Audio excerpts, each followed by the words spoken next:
Beredarnya berita palsu atau hoax yang beredar pada media sosial di era post-truth ini seakan menjadi mata rantai yang tak ada ujungnya.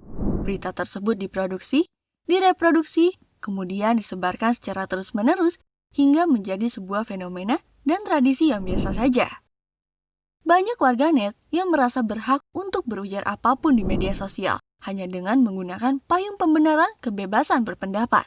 Kebebasan berpendapat sendiri sejatinya memang merupakan hak asasi manusia yang dilindungi oleh Pasal 19 Deklarasi Universal HAM dan Pasal 28E Undang-Undang Dasar 1945 yang mencakup kebebasan untuk berpendapat tanpa intervensi dan untuk mencari, menerima, serta berbagi informasi dan ide melalui media apapun tanpa memandang batas negara.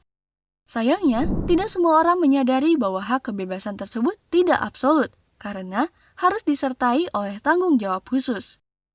Dengan berkembangnya era digital, barulah muncul istilah literasi digital, yang selanjutnya dimaknai dengan kemampuan untuk memahami informasi berdasarkan format digital seperti kata-kata, rekaman suara, dan gambar yang melebur jadi satu. Bahan-bahan kombinasi ini yang kerap kali diistilahkan dengan multimedia. Memang, hal ini bukanlah hal yang baru. Namun, bahan-bahan penyusunnya lah yang hadir dengan cara yang baru. Saat ini, warganet dimungkinkan untuk dapat mengubah, memformat ulang, mentransformasikan gambar, suara, dan kata-kata secara bebas. Berbicara mengenai literasi digital tidak dapat dilepaskan dari era post-truth. Era post-truth hadir sebagai hasil dari meningkatnya polarisasi, ketidaksetaraan pertumbuhan ekonomi, penolakan kepercayaan pada ilmu pengetahuan, dan meningkatnya fraksi lanskap media.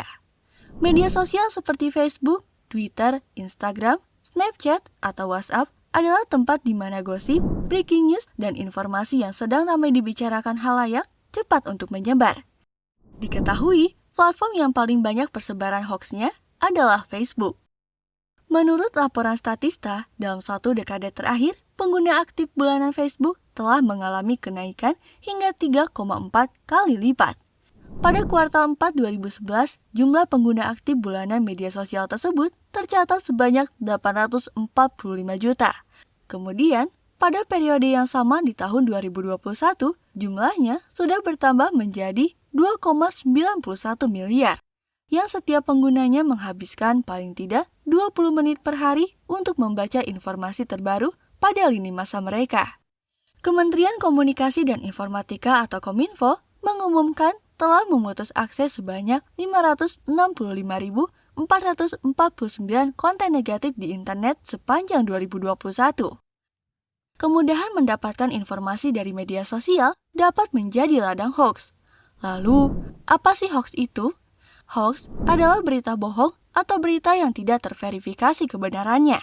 Artinya, berita yang tidak benar namun dibuat seolah-olah benar. Lalu, untuk menjaga ruang digital tetap bersih dari persebaran hoax, Kominfo telah menindaklanjuti sebanyak 1.773 isu hoax atau disinformasi secara umum, dan 723 isu hoax yang secara spesifik terkait COVID-19.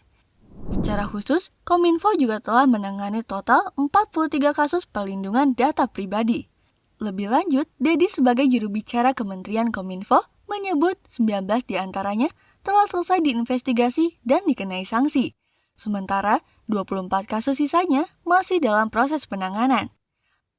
Lalu, bagaimana cara kita memfilter dan menyeleksi konten berita hoax di media sosial? Caranya adalah 1. Jangan mudah percaya terhadap judul informasi atau berita yang bersifat provokatif. 2. Cermati alamat situs. 3. Periksa fakta. 4. Cek keaslian foto dan video tersebut. 5. Ikut serta atau mengikuti grup diskusi atau medsos anti-hoax. Untuk memudahkan kita mengecek fakta, ada 2 situs web terkait pemeriksaan hoax yang bisa kalian akses, yaitu turnbackhoax.id dan cekfakta.com. Lalu, Kominfo juga menyediakan layanan pengaduan konten negatif. Pengguna bisa melakukan screen capture disertai URL link. Kemudian, mengirimkan data tersebut ke alamat email aduankonten@mail.kominfo.go.id. Kiriman aduan segera diproses setelah melalui verifikasi. Tidak perlu khawatir, kerahasiaan pelapor akan dijamin, dan aduan konten dapat dilihat di laman web trustpositive.kominfo.go.id. Jadi, hal terpenting dalam menghadapi peredaran berita bohong atau hoax di era post-truth ini adalah dengan meningkatkan literasi digital. Tujuannya ialah untuk memberikan kontrol lebih pada khalayak dalam memaknai pesan yang bersebaran di media digital. Untuk informasi dan pertanyaan lebih lanjut, Anda dapat menghubungi kontak person berikut.